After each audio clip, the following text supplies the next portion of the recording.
Hi guys, welcome to Adi Anime Universe. இனி நம்ம என்ன பார்க்க போகிறோம்னா சோலோ லெவலிங் சீசன் 1 எபிசோட் 6 தான் பார்க்க போகிறோம். என்னடா பேர் வித்தியாசமாக இருக்குன்னு பார்க்குறீங்க? நம்ம சேனல் பேரை டெவில் கிங்னு வச்சுருந்தோம். என்னடா நம்ம சேனலில் போடுற வீடியோஸ்க்கும் நம்ம பேருக்கும் சம்மந்தமே இல்லைன்னு சரி வளர்ந்து செம்ம கதைக்குள்ளே போகலாம். அப்படியே அந்த 6 பேர் இருக்கானுங்கல்ல, அவங்க அந்த டஞ்சனை விட்டு வெளியே வந்துடுறானுங்க. ஏன்னா உள்ளே இருக்கிறத விட வெளியே டைமிங் ஸ்லோவாக தான் இருக்கும். அப்படியே அவன் கூட இருக்கவனே கேட்குறான், எதுக்காக லீடர் அவனுங்களை கொல்லலை அப்படின்ட்டு. அதை கேட்ட இவனும் உனக்கு அறிவு இருக்கா இல்லையா முட்டாள் அப்படின்ட்டு இவனை திட்டுறான். ஏன்னா அந்த தூங்கிட்டு இருந்த சலந்தி மட்டும் எந்திரிச்சிருந்துச்சுன்னா இவனுங்களை மொத்தமாக காலி பண்ணியிருக்கும். இவனுங்களால அந்த பீஸ்ட்டை கொல்ல முடியாதுன்னு அவனுங்களுக்கே தெரியும். அதனால அந்த பீஸ்ட்டை கொல்லிருக்கவும் முடியாது, அந்த மோனோ கிறிஸ்டல்ஸை எடுத்துருக்கவும் முடியாது அப்படின்ட்டு இவன் சொல்கிறான். அதனால தான் அவங்க 2 பேரும் இவன் மாட்ட விட்டதாக சொல்லிகிட்டு இருக்கான். இவங்க பிளான் என்னென்னா, நம்ம ஹீரோவையும் அவன் கூட இருந்தவனையும் கொன்று அந்த பீஸ்ட்டு தின்னுட்டு போய் தூங்கினதுக்கப்புறம் இவங்க மெதுவாக போய் எல்லா கிறிஸ்டல்ஸையும் ஆட்டையை போட்டு வந்துடலாங்கிறது தான் இவங்க பிளானே. அதோடு இல்லாமல் நம்ம போன பாதையிலையும் போகிறது கிடையாது. இந்த வாட்டி மேலே ஒரு புது பாதையில் தான் நம்ம உள்ள. ஆமாம் லீடர், எனக்கு ஒரு சந்தேகம்.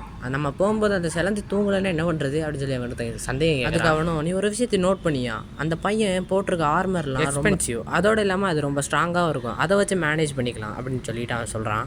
ஆல்சோ அது மட்டும் இல்லாமல் அவனுடைய ஃபேமிலி பேக்ரவுண்டையும் செக் பண்ணி பார்க்கப்ப அவன் ரொம்ப பணக்கார வீட்டில் இருந்து வந்தவனாக தான் தெரியுறான் அப்படின்னு சொல்லிட்டு நம்ம லீடர் மொபைலில் அப்படியே அவன் செத்துட்டு இவனோட ஃபியூனரலுக்கு நம்ம கண்டிப்பாக போகணும்.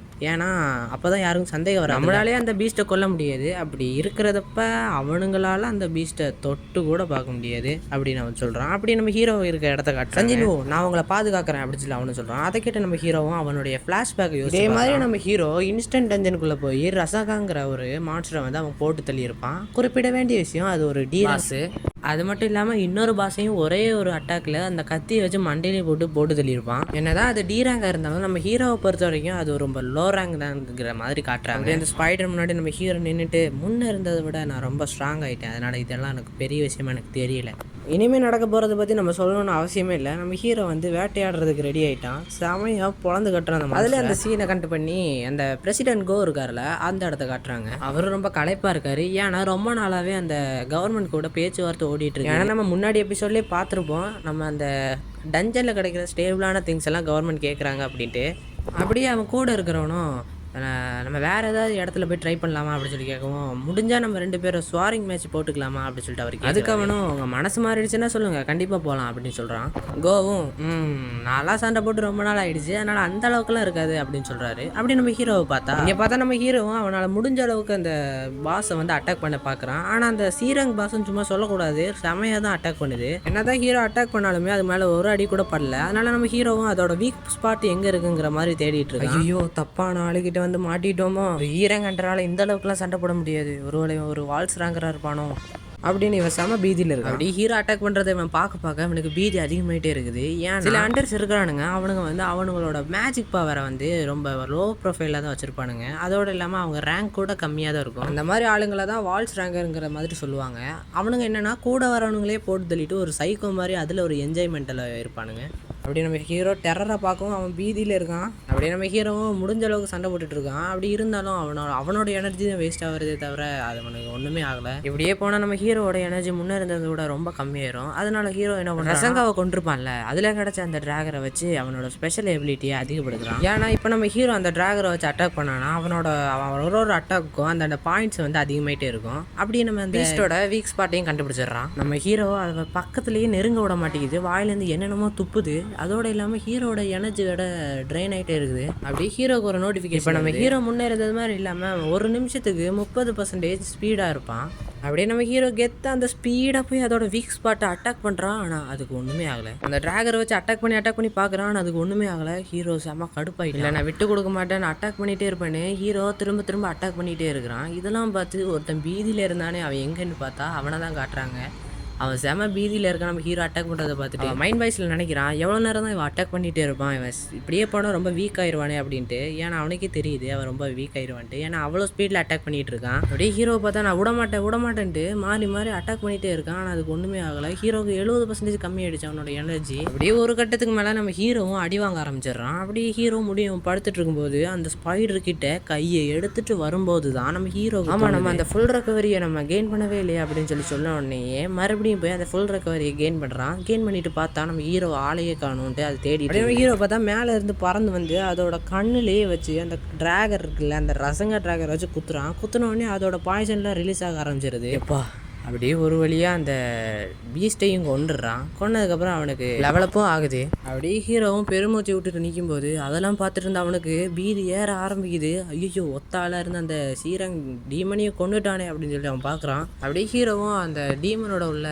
குத்தி கிழிக்கிறான். என்னன்னு பார்த்தா அதோட மேஜிக் கிறிஸ்டலை தான் எடுத்துகிட்டு இருக்கான். அப்படி எடுத்தாலும் அவனுக்கு ஒரு ரிவார்டு கூட கிடைக்கல. ஏன்னா நம்ம ஹீரோக்குன்னு ஒதுக்கப்பட்ட டஞ்சன் இது இல்லை. இந்த ஒரு விஷயத்த இந்த ஸ்டோரியில் சொல்லியிருக்க மாட்டானுங்க. இருந்தாலும் நான் உங்களுக்கு சொல்கிறேன் புரியுற மாதிரி. அப்படி இதெல்லாம் பார்த்த அந்த பைபிளையும் நம்ம ஹீரோவோட சிஷியனாவே மாறிடுறான். சார் நீங்கள் சண்டை போட்டு ரொம்ப களைப்பாக இருப்பீங்க, தண்ணி குடிங்க சார், ஜூஸ் குடிங்க சார், அது வேணுமாங்க சார், இது வேணுமாங்க சார்னு ஒரு மாதிரி கேட்டுட்டே இருக்கான். உள்ளுக்குள்ளே பீதி இருக்குது. அதனால ஹீரோ வந்து தண்ணி மட்டும் வாங்கிக்கிறான். அவன் அங்கே போயிட்டு ஓரமாகவே இருக்கு. நீங்கள் ரொம்ப டயர்டாக இருப்பீங்க, நானே இதெல்லாம் பண்ணுறேன் அப்படின்ட்டு அவன் அந்த கிறிஸ்டல்ஸை உடச்சிட்டு இருக்கான். எங்கடா அந்த மண்டை பசங்கன்னு பார்த்தா அவனுங்க வரானுங்க மேலே மேல் வழியில். அவனுங்களும் ஆச்சரியத்தோடு கேட்குறானுங்க, எப்படா அன்றைக்கி உயிரோடி இருக்கீங்கன்னு. சரி எங்கள் வேலைலாம் மிச்சம் அப்படின்ட்டு சொல்கிறானுங்க. அப்படியே ட்ரைனிங் ரூமில் பார்த்தா நம்ம கோவும் அவங்க அசிஸ்டண்ட்டும் சண்டை போட்டுட்டு இருக்காங்க. சும்மா சொல்லக்கூடாது, மனுஷன் வயசானாலும் செமையாக சண்டை போடுறான். நல்லாதான் சண்டை போட்டேன். ஹண்டர்ஸ்னாலே ஃபிசிக்கலாக ஸ்ட்ராங்காக இருக்கிறத விட மென்டலாக தான் ஸ்ட்ராங். ஏன்னா டஞ்சனுக்குள்ளே போகும்போது ஒரு மாதிரியான சிச்சுவேஷன் நல்லவனும் இருப்பானுங்க, கெட்டவனுங்களும் இருப்பானுங்க. அப்படியே ஹீரோவை காட்டுறானுங்க. அப்படியே அவங்களும் கேட்குறானுங்க, எப்படா கொண்டீங்க அந்த டீரங் மாஸ்டரை.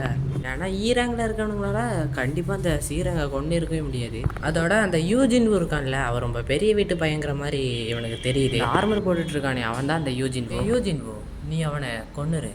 ஏன்னா வீக்காக இருக்கவங்கெல்லாம் உயிரோடு இருக்கணுங்கிற மாதிரி அவசியமே இல்லை. அப்படியே அவனுங்க என்ன நினச்சிக்கிறானுங்கன்னா யூஜின் பூ தான் அந்த மாஸ்டரை கொண்டு இருக்கானுங்கன்னு அவனோட ஆர்மரை வச்சு, கண்ணு நீ கொள்றியா இல்லை நாங்கள் கொள்ளட்டுமா அப்படின்னு சொல்லி அவன் கேட்கவும் நம்ம யூஜின் பூ கொஞ்சம் யோசிச்சுட்டு வால் எடுக்கிறான். வால் எடுத்துட்டு அப்படியே திரும்பி அவங்க கூட சட்டை போடுறதுக்கு ரெடி ஆகும். சரி இப்போ நம்ம என்ன பண்ணுறது அப்படின்னு சொல்லி கேட்கும்போது, வேற என்ன இவனுக்கு 2 பேரையும் கொண்டுட்டு நம்ம அந்த கிறிஸ்டல்ஸ் எடுத்து போக வேண்டியதான் அப்படின்னு சொல்லும்போது நம்ம ஹீரோவுக்கு ஒரு நோட்டிஃபிகேஷன். ஹீரோவும் அந்த நோட்டிஃபிகேஷனை பார்த்து ஷாக் ஆயிடுறான். ஏன்னா ஹீரோவை கொல்ல வர அந்த 6 பேரையும் நம்ம ஹீரோவே கொல்லணுங்கிற மாதிரி அதில் போட்டு என்னடா நடக்குது, நான் கொலகாரன் ஆக்கிடுவீங்களாடா அப்படின்னு சொல்லி நம்ம ஹீரோவை பார்த்துட்டு இருக்க. அந்த மேஜிக் யூஸ் பண்ணுவான்ல அவன் வந்து அந்த ஸ்வாட் எடுத்து அட்டாக் பண்ண வரான். அப்படியே இங்கே ஒரு புதுசாக ஒரு பொண்ணை காட்டுறானுங்க. இவளோட பேர் ஈஜின். இவன் வந்து ஒயிட் டைகர் கில்டில் வேலை பார்க்குறா. அந்த கில்டு எப்படி இருக்குது, வேலைன்னு எப்படி இருக்குது அப்படின்னு சொல்லிட்டு 2 பேரும் கேட்டுட்டு இருக்காளுங்க. அதெல்லாம் ஒரு பிரச்சனை இல்லை, வேலைலாம் நல்லா தான். அதே மாதிரி இவளுங்க 2 பேரும் சாகிட்டு இருக்காள்ல, அவளுங்களோட கில்டில் வேலை பார்க்கக்கூடிய என்னன்னா கொஞ்ச நாளைக்கு முன்னாடி இவங்க ஒரு ஏரங் தஞ்சனுக்கு ட்ரைனிங்க்கு போயிருக்காங்க. அங்கே இன்ஸ்ட்ரக்டரை வந்துட்டு நம்ம ஜாயின்றான். சண்டை போட்டதை பார்த்த இவ ரொம்ப திறமையான ஒரு பொண்ணு அப்படின்னு இவங்க நம்புதுங்க. அதோட அவ ரொம்பவே ஹார்ட் ஒர்க் பண்ணியிருக்கா. அதோட இந்த கிம்ஜு இருக்கால அவ எப்படிப்பட்டவ அப்படின்னு சொல்லி இவங்க கேட்குறாங்க. சொல்கிற அளவுக்கு அவெல்லாம் ரொம்ப மோசமானவெல்லாம் இல்லை.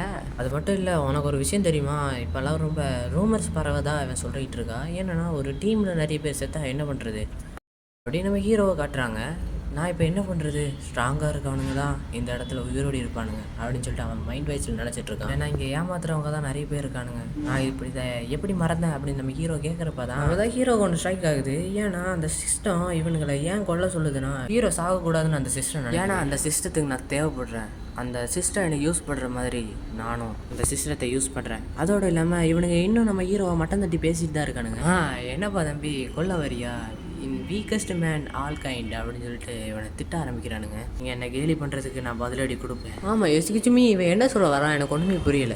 நீங்கள் வேட்டையாடுறதுக்கு ரெடியாக இருக்கீங்கன்னா அப்போ நானும் ரெடியாக தான் இருக்கேன் அப்படின்னு நம்ம ஹீரோ சொல்லுவோம். என்ன தம்பி சொன்ன அப்படின்னு ஒருத்தன் கிட்ட வந்துட்டு கை மேலே தோல் மேலே கை போட்டுட்டு, நீ ஒரு ஈரங் ஹண்டர், என்னதான் நீ என்ன பண்ண முடியும் அப்படின்னு யாத்தாலும் பேசிகிட்டு இருக்கான். அப்படியே அவன் பேசி வாயை மூடுறதுக்கு முன்னாடியே அவன் டிராகர் எடுத்துட்டு டக்குன்னு தலையை வெட்டி போட்டுடுறான். அவனுங்கெல்லாம் பார்த்து ஷாக் ஆயிடுறானுங்க. இது எப்படி சாத்தியம், அவன் சீரங்கில் இருக்கவன் ஈராங்கில் இருக்கான், அவன் எப்படி கொண்டான், அவன் கையில் எப்படி டக்குன்னு அந்த டிராகர் வந்துச்சு. அப்படியே ஹீரோக்கு ஒரு நோட்டிஃபிகேஷன் வருது. நமக்கு நல்லாவே தெரியுது அந்த சிஸ்டம் வந்து அவனுங்களை ஹீரோ வச்சு கொல்லணும்னு நினைக்குது. கொல்லாமல் விட்டானா நம்ம ஹீரோவோட ஹார்ட் ஸ்டாப் ஆயிரும்னு போட்டிருக்குது.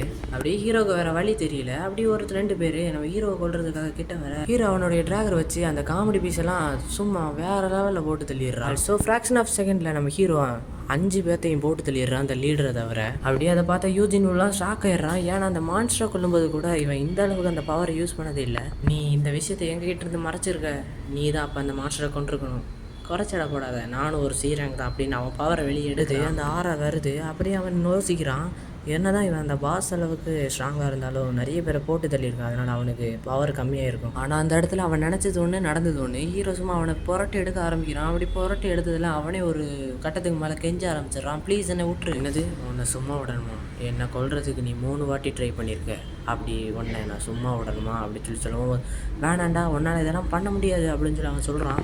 அப்படியே நம்ம ஹீரோ இங்கே என்ன நடந்தாலும் வெளியே இருக்கவங்களுக்கு எதுவுமே தெரியாது அப்படின்னு சொன்னோடனே அவங்க அடுப்பாகி என்னோட அண்ணன் யாருன்னு உனக்கு தெரியுமாடா அப்படின்னு சொல்லி அவன் கத்த ஆரம்பிச்சிடறான். ஃபுல்லாக சொல்லி முடிக்கிறதுக்கு முன்னாடியே அவன் தலையை கட் பண்ணி எரிஞ்சிடுறான். இதெல்லாம் பார்த்தா இவனுக்கு பாந்தி வர அப்படியே அந்த டஞ்சனை விட்டும் வெளியே வர ஆரம்பிச்சிடறாங்க. வெளியே வந்ததுக்கப்புறம் இந்த சீரங் டஞ்சன்லேருந்து நீங்கள் மட்டும் எப்படிங்க உயிர் பொழைச்சி வந்தீங்க, உங்களை பற்றி எனக்கு தெரியும் அப்படின்னு சொல்லி அவங்க சொல்கிறாங்க.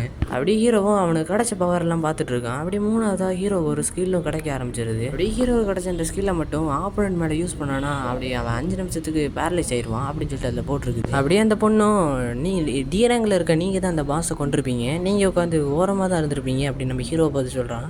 அவனுக்கு தான் தெரியுது யார் கொன்னாங்கன்னு, ஏன்னா நம்ம ஹீரோ தானே எல்லாத்தையும் கொண்டான் அப்படின்ட்டு. அதே நேரத்தில் அங்கே மழையும் பெய்ய ஆரம்பிக்குது. அதோட சீனை கட் பண்ணி அமெரிக்காவில் இருக்க ஒருத்தனை காட்டுறாங்க. அப்படியே காமிக்கிறதோடையே இந்த எபிசோடுக்கு தி எண்டுன்னு போட்டு முடிக்கிறாங்க. இந்த எபிசோடு எப்படி இருந்துச்சுன்னு கமெண்ட்டில் சொல்லிடுங்க. அதோட நம்ம நேம் சேஞ்ச் பண்ணியிருப்போம் ஆதி அனிமே யூனிவர்ஸ்னு. இந்த நேம் எப்படி இருந்துச்சுன்னு கமெண்ட்டில் சொல்லிடுங்க. அதோடு இல்லாமல் வரக்கூடிய எபிசோடெலாம் பார்க்குறதுக்கு நம்ம சேனலில் சப்ஸ்கிரைப் பண்ணிட்டு பாருங்கள். அதோடு இல்லாமல் பெல் ஐக்கானை கிளிக் பண்ணிக்கோங்க. அப்போ தான் நம்ம அடிக்கடி போடுற வீடியோஸ் உங்களுக்கு வந்து சேரும். ஓகே, நாளைக்கு ஒரு வீடியோடி சந்திக்கிறேன். Tata, bye bye.